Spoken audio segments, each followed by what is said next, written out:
Patria, se abre la sesión.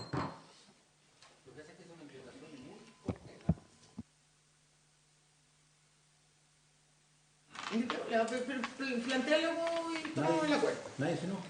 Lo que pasa es que le estamos invitando para tener conocimiento. Conocimiento y información. No estamos legislando. Así es. Solo pasa eso. Lógico. Sí. Bien, señor secretario, damos la bienvenida a nuestros invitados que nos acompañan por Zoom, también a los senadores e invitados presentes.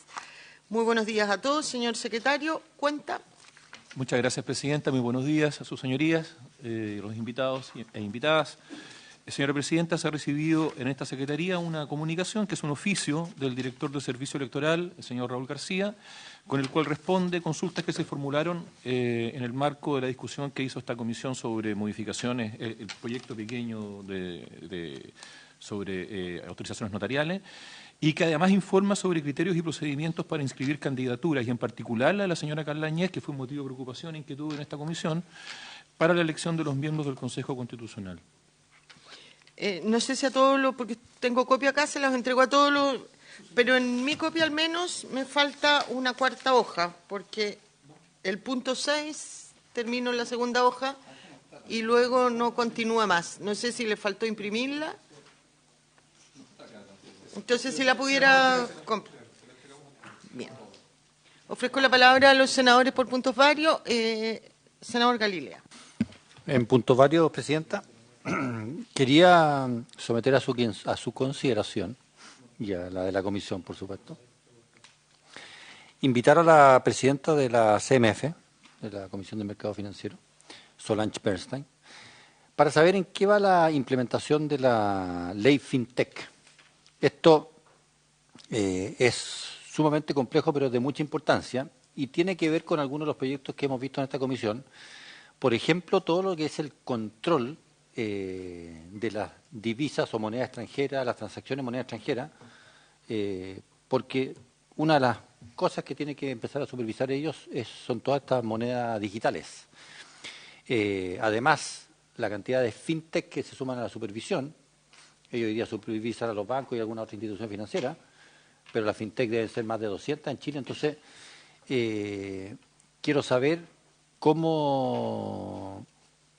Creo que es muy interesante saber cómo va la implementación de ese proceso. Es una tarea marca mayor para la CMF y creo que sería bueno que ellos vinieran a explicar a esta comisión. Después podría ser incluso en la sala, una sesión especial, dada la envergadura de este proceso. Así que si pudiésemos invitarlo, yo lo agradecería. Gracias, senador. Senador Guanchumilla, si está de acuerdo, a mí me parece bien. Es un tema propiamente de Hacienda, pero como dice usted, está relacionado con algunos proyectos que podemos llegar a ver acá. Y además lo que le vamos a pedir es que nos venga a informar nomás en qué está la implementación de dicho proyecto. Señor secretario, para que tome nota. Y lo otro que yo quería pedir, el acuerdo de esta comisión. Ahí vemos, sí, vemos la urgencia y la invitamos. Si no, no creo que sea, bueno, va a ser una sesión porque el señor Galilea la va a interrogar harto. Yo quería pedir el acuerdo de esta comisión a raíz de lo que nos ha pasado con algunos proyectos y un poco lo que conversábamos antes de comenzar la sesión con el senador Guanchumilla, que al ir complicándose un poco las competencias de cada comisión, particularmente con mandar algunos proyectos a una comisión y otros a esta, muchas veces nos equivocamos al legislar. No es que nos equivoquemos al legislar, sino que al no saber los proyectos que están en otra comisión y que inciden en alguno que se puede ver en esta o viceversa, resultan proyectos contradictorios. Entonces quería solicitar la unanimidad de ustedes para oficiar a la mesa, primero oficiar a la biblioteca del Senado para que cada proyecto que nosotros vemos, la biblioteca nos informe qué otros proyectos que puedan relacionarse con aquel están siendo discutidos en otra comisión o en la Cámara para evitar que esos errores se produzcan. Y oficiar también a la mesa para ver si esto lo pueden volver una política y que no solamente se nos informe a nosotros porque lo estamos pidiendo, sino que a todas las comisiones les informe periódicamente de los proyectos que ven, qué otros proyectos están relacionados cuando no estén en la misma comisión o estando en la misma comisión. ¿Habría acuerdo para eso? Sí. Senador Guanchumilla. Sí, presidenta, de acuerdo, no hay problema. Pero además yo creo que en uso de sus atribuciones, presidenta, podríamos ver si podemos echarle una mirada a los distintos proyectos que hay sobre modificación del reglamento y específicamente sobre las competencias de las comisiones. Creo que podríamos hacer un aporte ahí en la sala sobre esa materia. Bien, se lo encargamos, señor secretario, para revisar todas las modificaciones propuestas que tenemos acá en carpeta sobre el reglamento. Tenemos que resolver lo que tenemos pendiente, que estamos esperando la respuesta de la mesa de la opinión o solución que se plantee y ver si existe alguno respecto a competencia, si no conversarlos en alguna sesión y por último podemos nosotros generar un proyecto de modificación de reglamento que diga relación con el tema de las competencias y lo firmamos los senadores de la comisión. ¿Le parece? Bien, así será. Señor secretario. Senador Galilea, todo lo que quiera. Presidenta, veo que entre los invitados está el mítico profesor Antonio Bascuñán. Y quiero retornar un poco al proyecto de ley de delitos económicos. Hay, respecto de dos puntos. Uno, ha quedado claro, y hay un informe que presentaron los profesores, justamente Bascuñán, Silva, etcétera, de que habrían algunas referencias a leyes que quedaron omitidas y algún par de precisiones que sería bueno considerar en la ley, que todavía no es ley, en el proyecto de ley, pero que ya está enviado al Ejecutivo, que está claro cuáles son, pero la manera más eficaz de poder corregir eso es probablemente a través de un veto presidencial. Entonces creo, Presidenta, que debiéramos conversar con el Ministro de Justicia. Habitualmente a los presidentes no les gusta demasiado usar el veto, porque se levantan otras problemáticas, pero creo que en este caso, si es que la Comisión de Constitución del Senado unánimemente considera que efectivamente es bueno proceder a esto y lo recomienda en la sala y conversamos con los diputados, yo creo que puede ser una buena solución. Ese es un punto que creo que debiéramos tomar el tema y darle alguna señal al Ejecutivo en relación al eventual veto, y es la primera cosa que quería que conversáramos con el profesor Bascuñán.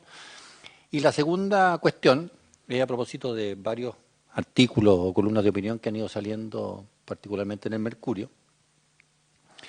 Y uno de los temas, en esto hay algunos comentarios negativos que yo considero que no son de suficiente peso, pero sí hay otro y me gustaría que quedara claro, porque lo conversamos acá, que creo que salió ayer de un profesor de la Universidad de Santiago, que creo que era él, que hablaba de esta problemática de que el Ministerio Público no tiene la suficiente especialización para investigar cuestiones que son específicas, como lo que son el mercado de valores, como son las cuestiones medioambientales.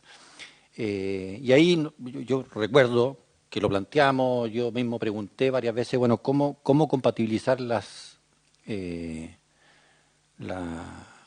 deberes y la autoridad de el SEA, por ejemplo, la Superintendencia Ambiental, o de la CMF respecto de cuándo proceder o no a la calificación de delito o cómo proceder con ella? Hay muchos abogados que opinan, y me imagino que al profesor Bascuñán también se lo han comentado, de que cuando hay delitos o eventuales delitos en ese tipo de materias, medioambiental o de valores, debiera haber quizás una admisibilidad previa, no sé cómo se podría llegar a eso, por parte de los entes especializados antes de que ya derechamente entre el Ministerio Público, o que el Ministerio Público deba pedir un informe a esas instituciones.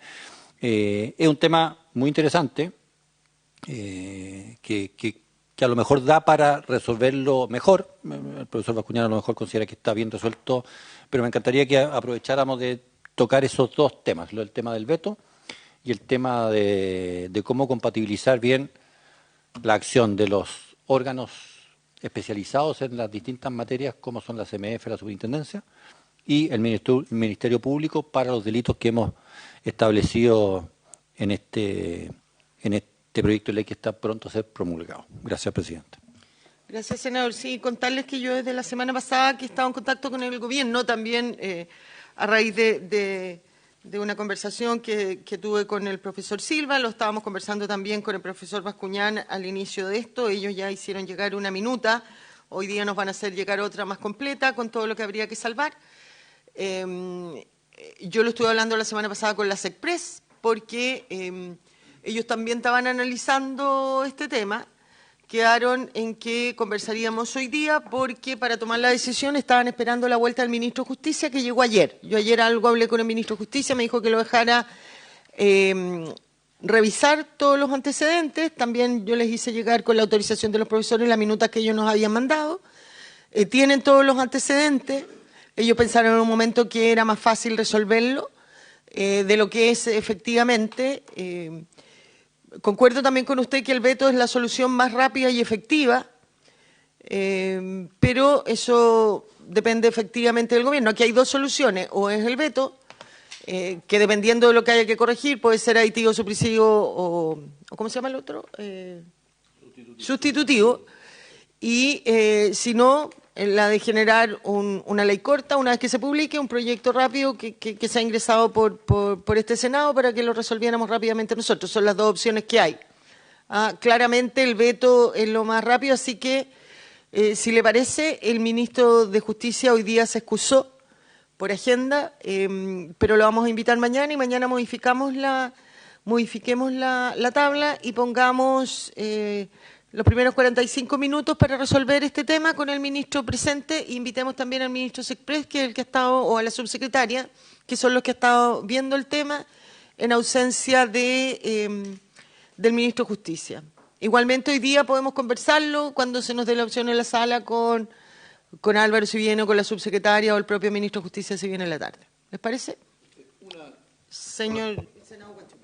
Solamente, presidenta, que esas minutas me gustaría conocerlas. Se la mando inmediatamente. Favor, que me entreguen las minutas. Se la mando inmediatamente y se la va a mandar a la comisión también para que la reparta al resto de los senadores. Muy bien, eso. Sí, yo la mando ahora, en este instante, para que usted la mande a imprimir y se la entregue. Bien. Entonces, aprovecho a dejar invitado al profesor Bascuñán para mañana, que no estaba en tabla, pero para que nos venga el primero 45 minutos, si el ministro de Justicia o el ministro de la SECPRES nos confirman que mañana pueden estar acá para que veamos cómo resolver este tema. ¿Puede, profesor? Muy bien. Pasemos a la tabla entonces, señor secretario. De estas opiniones. Pero veámoslo mañana, porque ¿para qué? Está bien. Profesor Bascuñán, le doy la palabra para que le responda al senador Galilea lo más sucintamente posible para que podamos entrar en materia para lo que hoy día estaba citado y que están nuestros invitados esperándonos. Profesor. Gracias, señora presidenta. Muy buenos días también por su intermedio a los senadores miembros de la comisión y a todos los funcionarios de la corporación y las demás personas que están presentes en la sesión telemáticamente. Las preguntas del senador Galilea son sumamente pertinentes. La primera, hay un conjunto de errores de transcripción, errores de referencia, faltas de concordancia.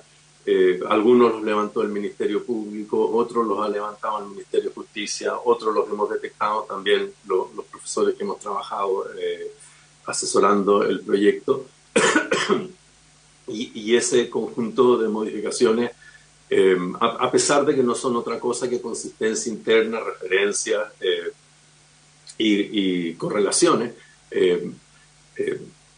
requerirían una corrección que excede lo que parece ser razonable como simplemente redacción del texto. Y entonces, claro, como la señora presidenta lo decía, las alternativas son correcciones de texto mediante decisiones de poder legislativo, ¿no? Veto o ley correctiva inmediatamente sucesiva del proyecto. Por razones de evitación de vacío legislativo, de problemas de regulación penal, incluso en un lapso muy breve de duración, que sería el que existiría entre promulgación, publicación de la ley de delitos económicos y entrada en vigor de la ley correctiva, para evitar ese problema de un lapso con problemas regulativos.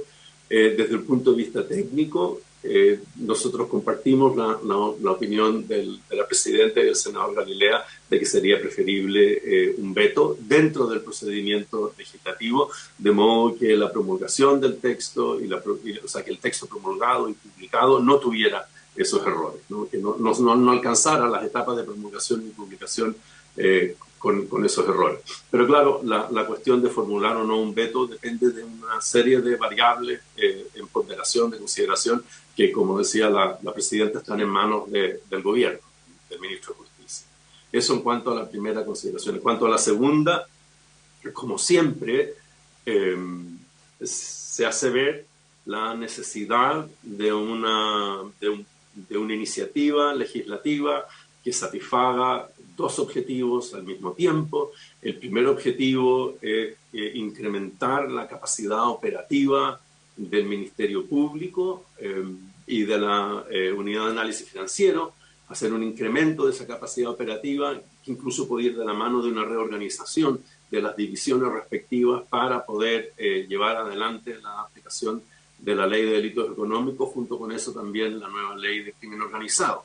Ahí hay una necesidad, por decirlo así, de una mejora sustantiva de la capacidad operativa del Ministerio Público, y junto con ello una regulación que introduzca algo así como un nuevo trato entre las agencias fiscalizadoras y el Ministerio Público, porque la única manera de que esto pueda ser operativo en la práctica es mediante un procedimiento de cooperación entre agencias administrativas y Ministerio Público desde el inicio mismo de la investigación por parte de las agencias administrativas. Es decir, allí donde la agencia administrativa advierte la posibilidad de que la ilegalidad, la infracción sea al mismo tiempo constitutiva de delito, es indispensable que organice su actividad investigativa con la actividad del Ministerio Público. A juicio personal, esa ley además debería tener un orden de prelación de la investigación penal sobre la investigación administrativa, pero eso es una cuestión de política legislativa que está sujeta a debate. Ahora, esa iniciativa legislativa, la que incrementa la capacidad operativa del Ministerio Público y la que coordina la actividad de las agencias fiscalizadoras con la del Ministerio Público, esa es la iniciativa legislativa que el gobierno ha prometido de estudiar y de presentar en un mediano plazo ante el Congreso, para poder satisfacer los desafíos que implican la nueva ley de criminalidad organizada y la nueva ley de delitos económicos. Pero digamos, una modificación, digamos, en el contexto del proyecto de ley de delitos económicos a propósito de un veto sustitutivo estaría por debajo de la magnitud que requiere ese diseño institucional para responder al desafío que le impone la aplicación de la ley de delitos económicos. Eso, señora Presidenta. Gracias, profesor. Bien, comenzamos entonces con la tabla del día de hoy. Que estamos citados para continuar el análisis de la ley en primer trámite constitucional que modifica el Código Penal para tipificar el delito de tenencia de elementos tecnológicos que permitan a las personas privadas de libertad comunicarse con el exterior, correspondiente al boletín 15.796-07. También hay una propuesta que tienen los señores senadores que les llegó el Ejecutivo, pero antes de entrar a más propiamente el proyecto, le vamos a dar la palabra a don Marcos Pastén, director de la Unidad de Asesoría Jurídica del Ministerio Público, que habíamos dejado pendiente su intervención porque la semana pasada, si ustedes se acuerdan, teníamos mala conexión. Así que, don Marcos, tiene usted la palabra. A la comisión, por su intermedio. Ahí sí. La comunicación no es lo mío, parece. Bueno, pedir disculpas primero que todo del incidente del otro día, fue una falla nuestra, no, así que dejar súper claro, no fue una falla nuestra, no fue una falla de acá del Senado. Me interesa también aclarar esa situación. Nos pareció interesante concurrir personalmente, no solo para dar la excusa, sino que para hacer ver nuestro punto de vista respecto a este proyecto de ley. Escuchamos también atentamente las exposiciones que hubo en su momento, en la cual escuchamos atentamente al profesor Bascuñán, que se encuentra hoy día acá presente también telemáticamente, Y fundamentalmente, como una primera mirada respecto a este proyecto de ley, también apuntamos y compartimos que existe, digamos, un tema a resolver que tiene que ver fundamentalmente con la proporción de la sanción penal que se propone.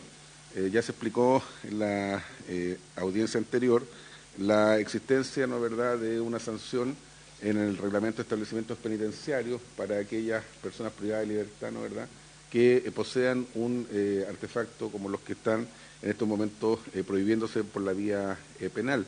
Y eso implica para el interno una sanción de carácter administrativa que evidentemente impacta en su conducta para los efectos de las postulaciones desde los beneficios intrapenitenciarios, siguiendo por la libertad condicional y las posibilidades de rebaja de condena que establece, la verdad, el régimen de cumplimiento penitenciario.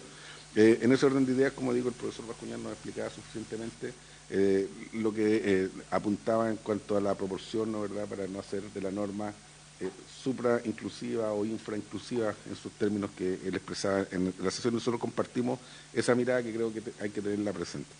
Pero en cuanto al proyecto propiamente tal, tenía yo una observación que la estoy viendo, digamos, está de alguna forma el Ejecutivo también planteándole la propuesta que me acaban de presentar, porque el texto decía el que, encontrándose privado de libertad, sin especificar dónde, sin perjuicio, que la última parte de la norma señalaba que esto era sin perjuicio de las sanciones que tuviesen lugar con ocasión del reglamento de establecimientos penitenciarios, y uno podría suponer entonces que estábamos hablando de personas privadas de libertad en centros penitenciarios.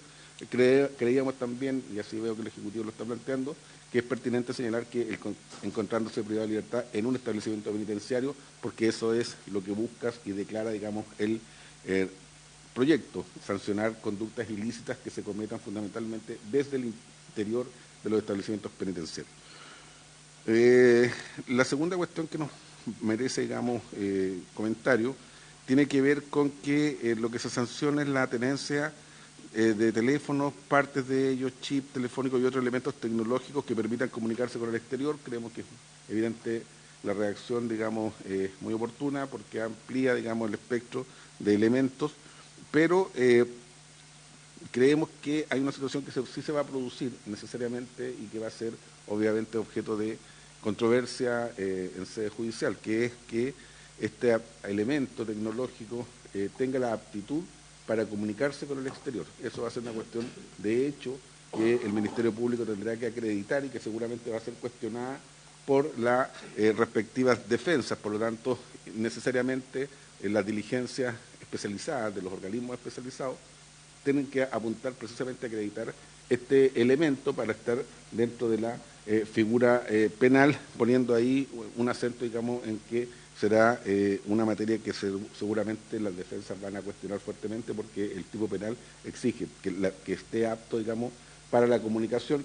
Discusión similar a la que se produce con ocasión de la ley de control de armas respecto a si una de aquellas está o no apta para el disparo, que es una cuestión que hay que resolver previamente para saber si es la conducta punible o no. Acá se nos va a presentar una situación similar.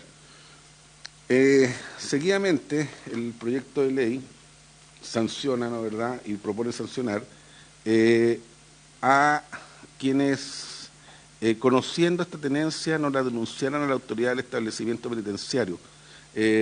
Acá creemos que hay que apuntar a lo siguiente, y seguramente los representantes de Gendarmería lo pueden explicar con mayor solvencia que lo que puedo hacer yo, pero es conocido que dentro del sistema penitenciario y fundamentalmente la subcultura penitenciaria, la delación, ¿no, verdad?, es una de las conductas más graves, sino la más grave que puede cometer un interno respecto de sus pares, respecto de funcionarios.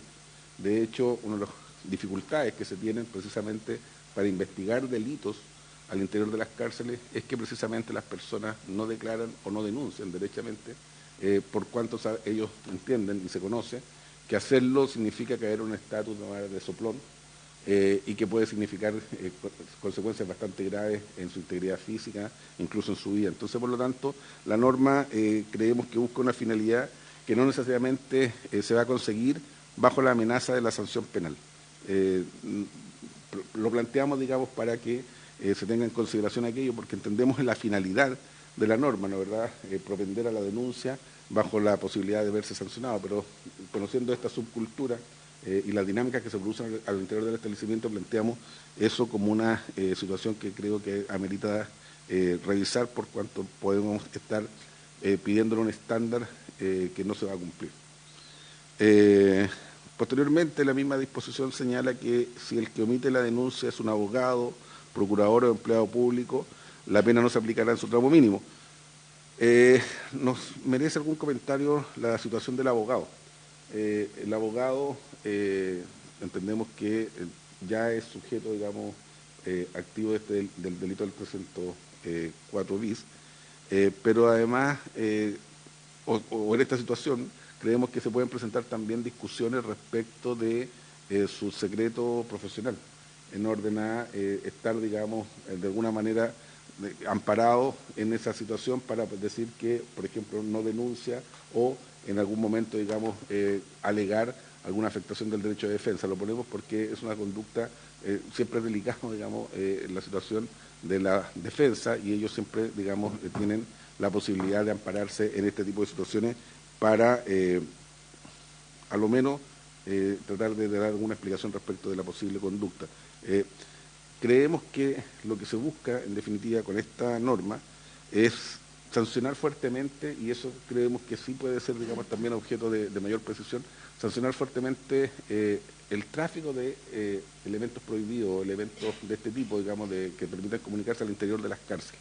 Eso creemos que sí es una finalidad querida, porque nosotros lo que avisoramos que precisamente no solamente están las comunicaciones que hacen las personas privadas de libertad para, por ejemplo, cometer estafas o amenazas, que son los delitos que se ponen énfasis en el mensaje, sino que además también respecto de los funcionarios, posiblemente de gendarmería, que pueda estar involucrado en el ingreso de estos teléfonos celulares bajo algún tipo de compensación o contraprestación de carácter económico y que se produzca, o internos, o incluso muchas veces lo que uno observa, personas que simplemente están en la visita y que no hacen el ingreso de estos elementos prohibidos por encargo de alguna otra persona bajo promesa también de algún tipo de contraprestación económica. Eso es un tráfico que se produce al interior de las cárceles, y creemos que esa conducta sí es bastante lesiva también, y creemos que para allá debería apuntar más esta disposición respecto de aquellos que ingresen con la intención de traficar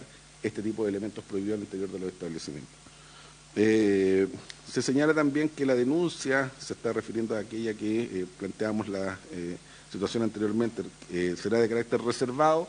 Es una situación también compleja, porque la norma no señala a qué se refiere precisamente con eso, reservado para quiénes y cómo se garantiza esa reserva. Las investigaciones tienen el carácter reservado por regla general, la verdad, el artículo 182 del Código Procesal Penal, pero también es pública para los intervinientes. La norma, digamos, no resuelve esa situación. Entendemos que se busca precisamente evitar lo que nosotros planteamos anteriormente respecto de las personas que aparezcan delatando, pero creemos que habría que precisarlo, o, vuelvo a insistir, replantearse esta situación de la delación como una situación querible por la norma de carácter penal. Y posteriormente, bueno, se hacen las referencias a las consecuencias que podría significarle para una persona privada de libertad en su conducta para los efectos de postulación, tanto a beneficios interpenitenciarios como rebajas de condena o libertad condicional. Misma situación que de alguna forma está ya contemplada en el propio reglamento de establecimientos penitenciarios. El mismo reglamento sanciona la tenencia de un teléfono celular como una conducta de carácter grave, lo que provoca una rebaja en la calificación de la conducta, amén de las sanciones administrativas que no son menores, digamos, que puede incluso significar una privación de libertad en celda de aislamiento por los fines de semana, una sanción bastante dura. Por lo tanto, la norma apunta hacia al mismo sentido, y volvemos entonces a la misma discusión respecto a la proporcionalidad y la necesidad de esta norma para sancionar situaciones que además pueden significar discusiones respecto de la doble incriminación. En lo demás, insistimos, creemos que es una norma que apunta en el sentido correcto. Muchos de los delitos, no es el caso traer a colación acá, pero muchos de los delitos se cometen desde el interior de las cárceles, provoca una gran lesividad en la ciudadanía, ¿no es verdad? Provoca una situación del gobierno en el sentido de que el Estado no está pudiendo responder a esta situación. Creemos que en ese sentido el proyecto apunta en el sentido correcto, pero hacemos estas observaciones porque estimamos, digamos, que en la técnica legislativa quizás pueda resolverse algunas de las cuestiones que planteamos. Eso es todo, señora presidenta. Muchas gracias. Muchas gracias a usted. A los invitados que nos están acompañando por Zoom, ya los escuchamos referente a esta materia. No sé si alguno de nuestros invitados quiere agregar algo más. Recibimos también, y ustedes tienen en su carpeta, una propuesta del Ejecutivo de redacción respecto al 304 TER. Y si no hay nada que agregar por nuestros invitados, le ofrezco la palabra a los señores senadores.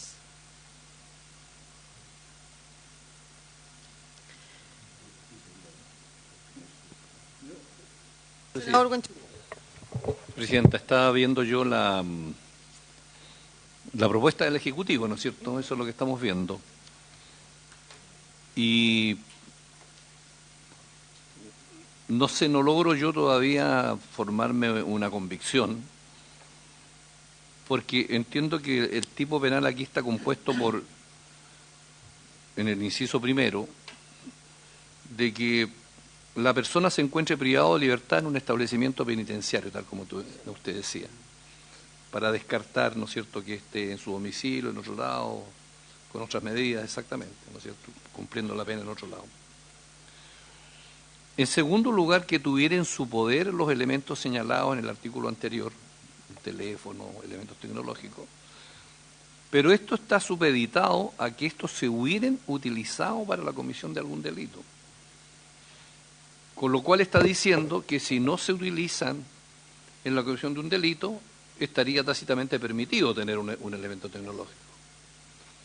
Cosa que en un artículo, en un anterior, creo que el bis, entiendo yo, se sanciona al que introduzca estos elementos en los centros penitenciarios.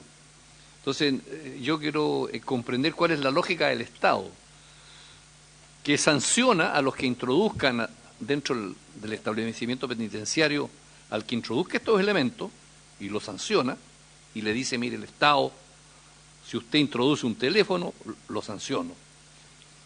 Pero cuando ese teléfono está dentro, es legítimo tenerlo en la medida que no cometa un delito. Entonces veo ahí una cierta contradicción del Estado, que por un lado sanciona y por otro lado le dice, mientras usted no cometa un delito con este teléfono, no lo sanciono, sin perjuicio de las normas disciplinarias que pudieran haber en el reglamento respectivo. Y por otro lado, estamos sancionando aquí el tener un teléfono y cometer un delito, sin perjuicio del delito mismo, del delito de amenaza, ¿no es cierto?, y del delito de estafa que pudiera haber. Entonces, a mí no me suena que tengamos un hilo lógico en todo este tema. Porque si yo estoy prohibiendo el ingreso de elementos tecnológicos dentro del establecimiento penitenciario, tengo que tener un efecto. ¿Qué sucede si se entra ese elemento adentro? Y lo que me dice aquí esta indicación es que solamente en la medida que yo cometa un delito, eso a mí me sancionan. Pero si lo tengo ahí tranquilamente y me comunico por cualquier lado, con mis amigos, con la señora, con quien sea, bueno, no pasa nada. Entonces, o una cosa, o tú permites, o lo sancionas, y si lo sancionas tiene que tener algún efecto. Pero además le agrega que el tenerlo solamente se configura, digamos, el tipo penal cuando tú lo utilizas en la comisión de algún delito.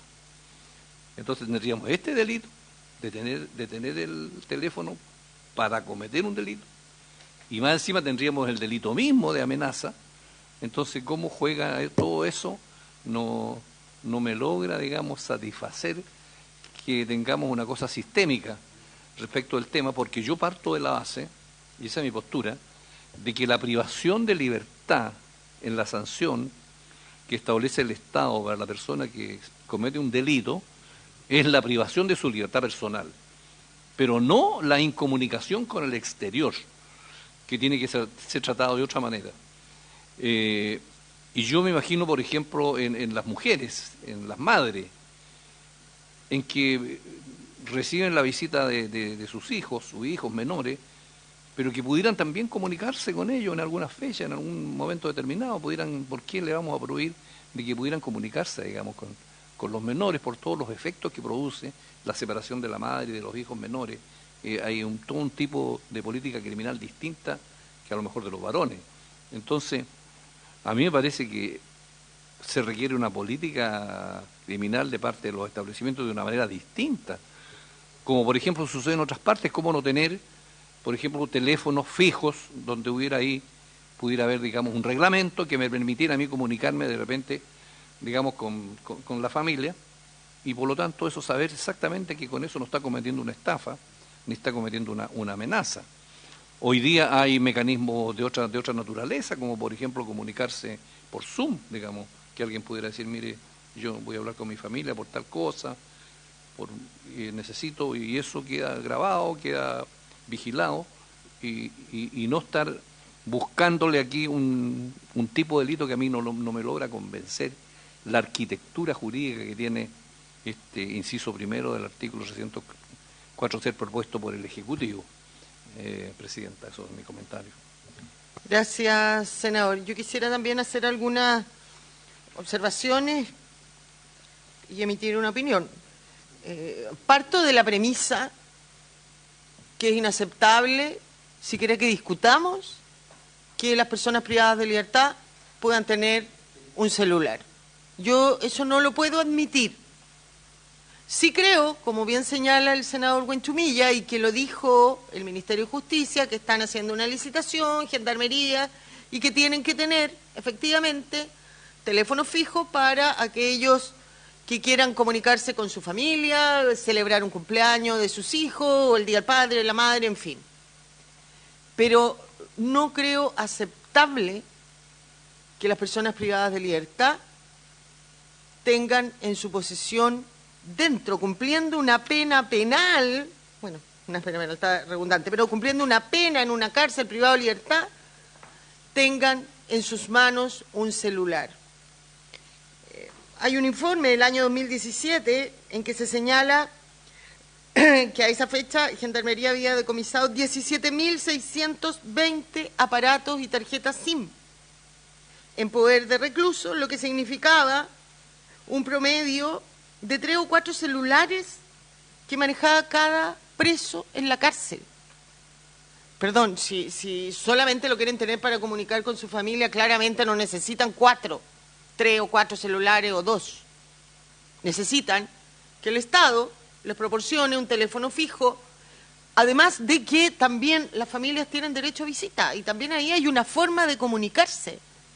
O sea, el estado actual que tenemos de delincuencia, en que una gran cantidad de delitos proviene, y eso lo sabemos todos, de la cárcel, es también parte de este exagerado proceso garantista, proceso penal garantista que tenemos.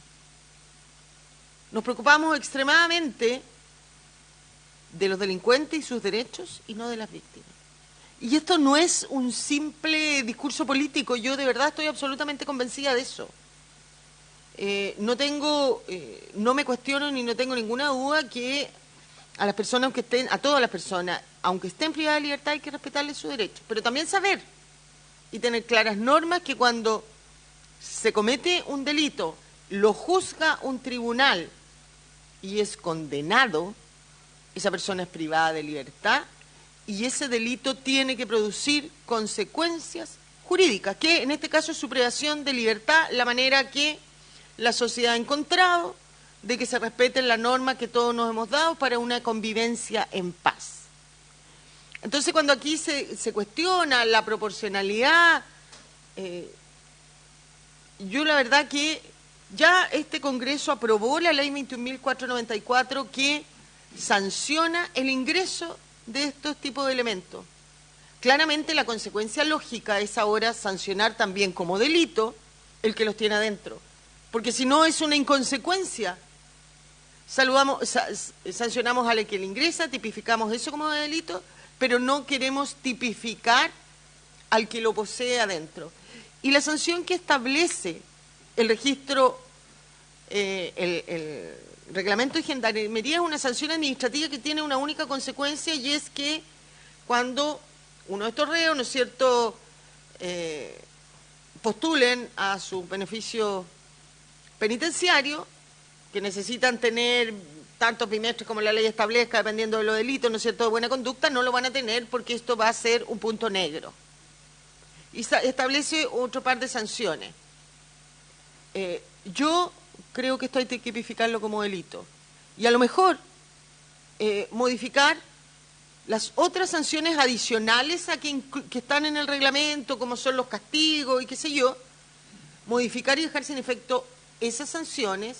Por ahí me iría yo por la proporcionalidad y dejar en el reglamento solamente la sanción administrativa que va en contra de su excelente conducta para postular a beneficios penitenciarios. Pero no tipificar esto como delito, me parece una incongruencia total, cuando ya aprobamos la ley 21.494, que castiga al que ingresa.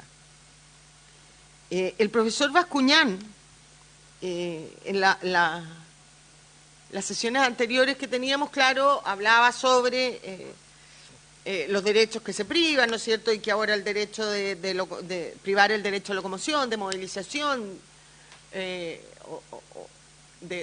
las personas privadas de libertad, pareciera con esto también que involucra el derecho de comunicación creo que lo llamó. Está bien, bueno, si estás privado de libertad, se te privan de todos tus derechos que te distinguen de las otras personas que no han infringido la ley, ¿no es cierto? El cometer un delito tiene que tener una consecuencia. Y efectivamente, si el código, nuestro código antiguo, no lo preveía, porque cuando se dictó el código no existían ni los teléfonos, muy pocas las comunicaciones, ¿no es cierto? Ni los que estábamos en libertad, bueno, yo no existía en ese tiempo, gracias a Dios, pero ni los que estaban en libertad tenían esa posibilidad. Y tampoco tan así, yo viví toda mi vida en el campo, tengo 59 años, y no había teléfono. Uno tenía que ir al pueblito que estaba más cerca, que se llamaba Las Quemas, donde estaba el campo, y ahí había un teléfono público en que uno se comunicaba.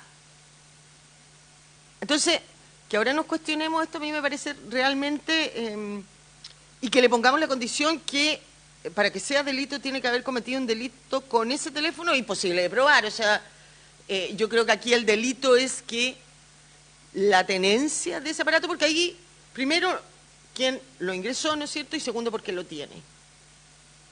Yo no estoy de acuerdo con la sugerencia del Poder Ejecutivo de que para que sea delito tiene que probarse que cometió un delito con la utilización de ese teléfono. O sea, eso sería, este proyecto sería ley muerta, salvo caso.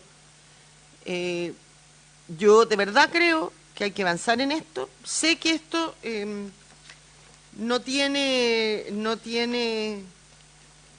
a lo mejor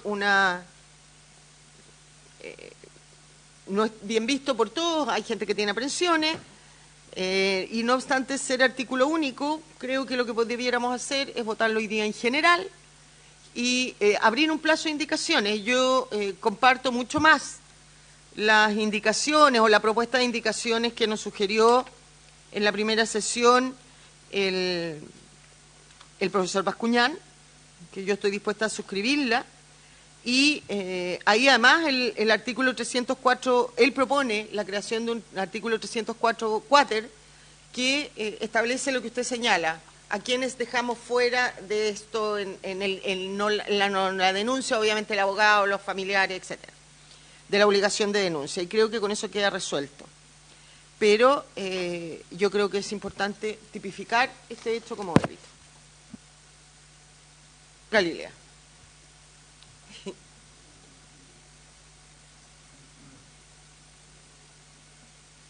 Gracias, presidenta.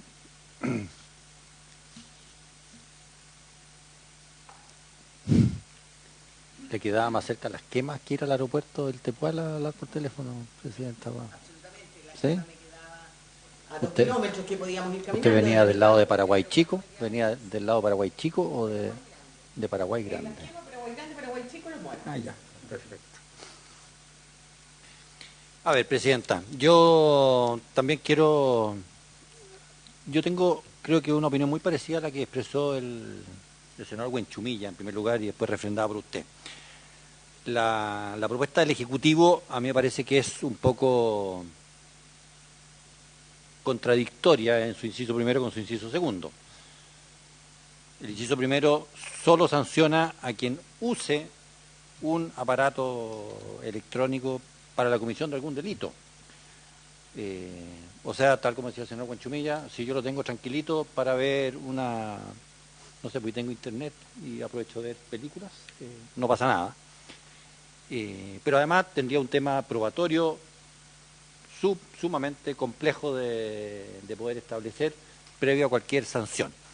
Entonces, me parece que no resulta muy coherente decir que en el inciso primero solo será sancionado el que usa un aparato para cometer un delito, y que en el segundo inciso, que el que no denuncie al que tiene un aparato, aunque no lo haya usado para cometer un delito, sea sancionado por un delito. Entonces, a mí me parece que hay ahí una cierta incoherencia que bueno, no me parece correcta, y por lo tanto no suscribo yo el punto de vista del Ejecutivo en esta materia.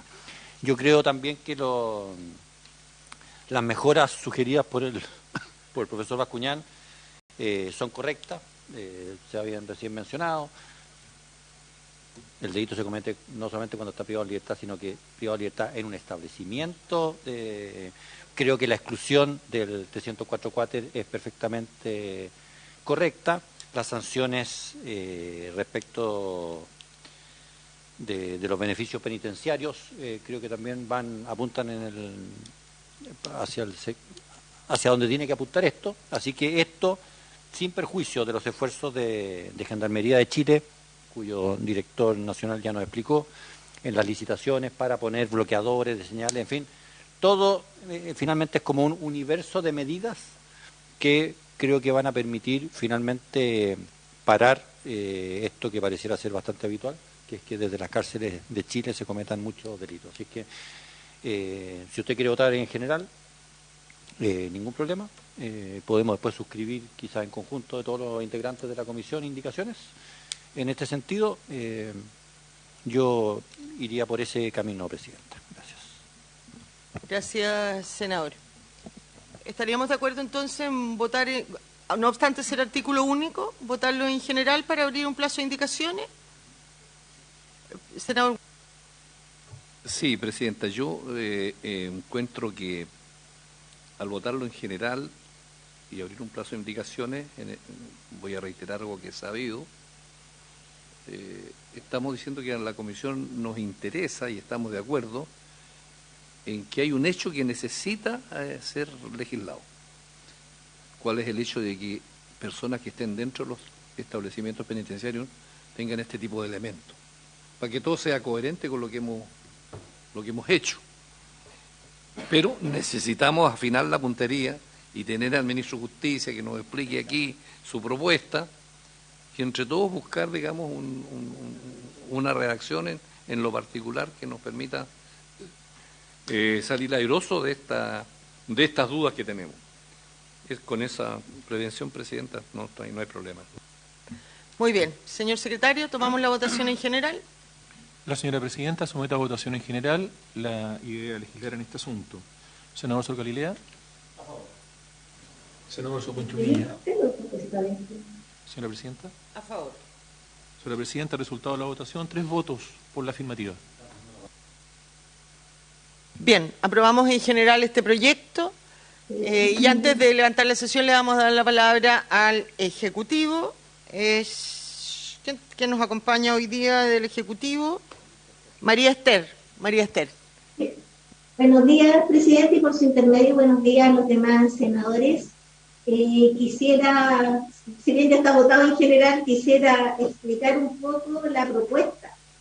La idea de incorporar que se hubiesen utilizado para la comisión de algún delito, esa frase la incorporamos a la discusión que se había provocado la semana pasada. Sin embargo, nosotros podemos entender que esta frase genera muchos problemas probatorios y podemos entender que no esté presente en la propuesta.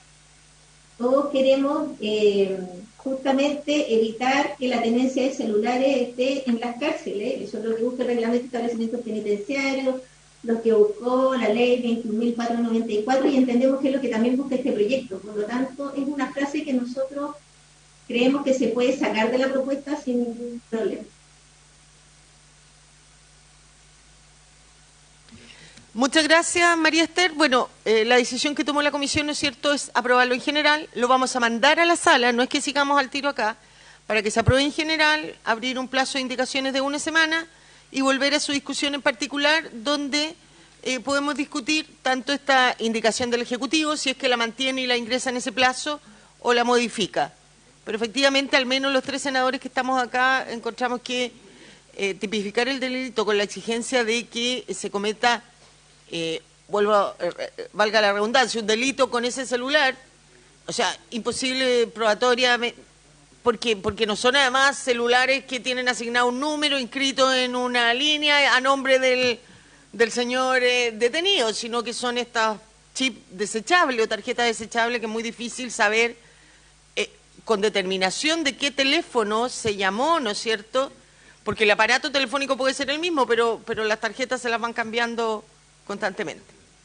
Así que agradeciendo la presencia, no sé, el profesor Bascuñán, si quiere agregar algo, o Gendarmería, antes de levantemos la sesión. Bien, agradeciendo la presencia de todos nuestros invitados, presentes y por Zoom, y habiendo cumplido el objeto de esta sesión, esta se levanta.